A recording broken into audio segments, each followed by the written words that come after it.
আসসালামু আলাইকুম বন্ধুরা, কেমন আছেন? আশা করি সকলে ভালো আছেন। আলহামদুলিল্লাহ আমরাও ভালো আছি। আজকে আমি দুটো নতুন সবজি রান্না করে দেখাবো। আসলে এই সবজিগুলো আমরা কখনো খাই নাই। আপনারা হয়তো খেয়ে থাকবেন। অনেকে হয়তো খেয়েছে। এটাকে দুম্বা বলে আমার এই এলাকায়, আমি যেখানে থাকি। যাই হোক, এটা দিয়ে আমি মাছ রান্না করব। খেতে অনেক টেস্ট হয়েছিল দেখেন। দেখতে অনেক সুন্দর হয়েছে। রান্নার প্রণালীটা দেখেন। প্রথমে মাছটা কষিয়ে নিতে হবে। মাছটা আমি একটু বেশি পানি দিয়ে কষাচ্ছি, কারণ মাছ ঠিকভাবে না কষানো হলে খেতে ভালো লাগে না, তার জন্য।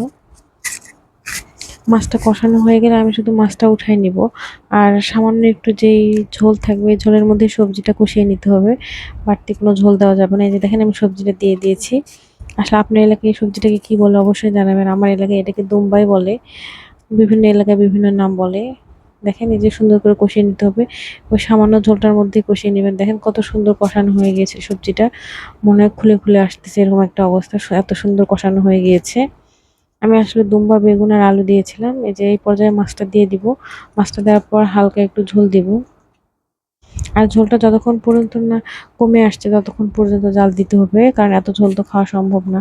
আপনারা যে যেরকম ঝোল পছন্দ করেন সেরকম ঝোল রেখে জালটা অফ করে দিবেন, তাহলে হয়ে যাবে। খুব সহজ।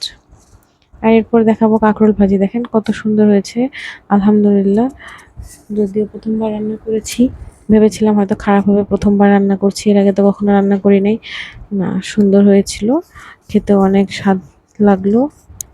এর আগে কখনো খাইনি আমরা, যেহেতু সেহেতু অনেক টেস্ট মনে হলো।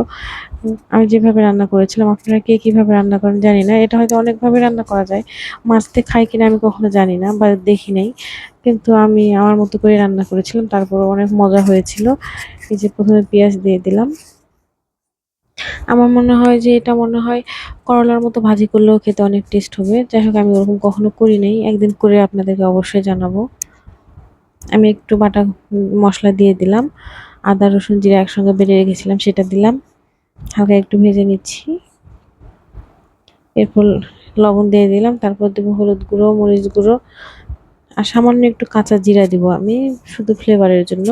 আসলে সামান্য কাঁচা জিরা দিলে ভাজি যেগুলো, সেগুলোর ফ্লেভারটা অনেক মজা হয়।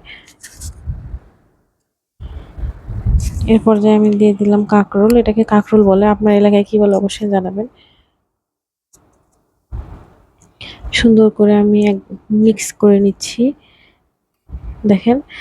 আর এই যে কষাইতে কষাইতে একটু পানি সবজি থেকে উঠে এসেছে, আপনাকে এক্সট্রা করে কিছু দিতে হবে না। এই পানিতে এটা সিদ্ধ হয়ে যাবে। আর সিদ্ধ হয়ে গেলে কত সুন্দর হয়েছিল দেখলেনই তো, প্রথমে ছবিটা দেওয়া ছিল ভাজির। এ পর্যায়ে যেরকম হয়েছে, এ পর্যায়ে তেল অ্যাড করতে হবে। আসলে আমার তেলের ভিডিওটা স্কিপ হয়ে গিয়েছে, যে তেল দিয়েছি। তেল দিয়ে সুন্দর করে বারবার উল্টে পাল্টিয়ে সুন্দর করে মানে একবারে ভেজে নিতে হবে সুন্দর করে।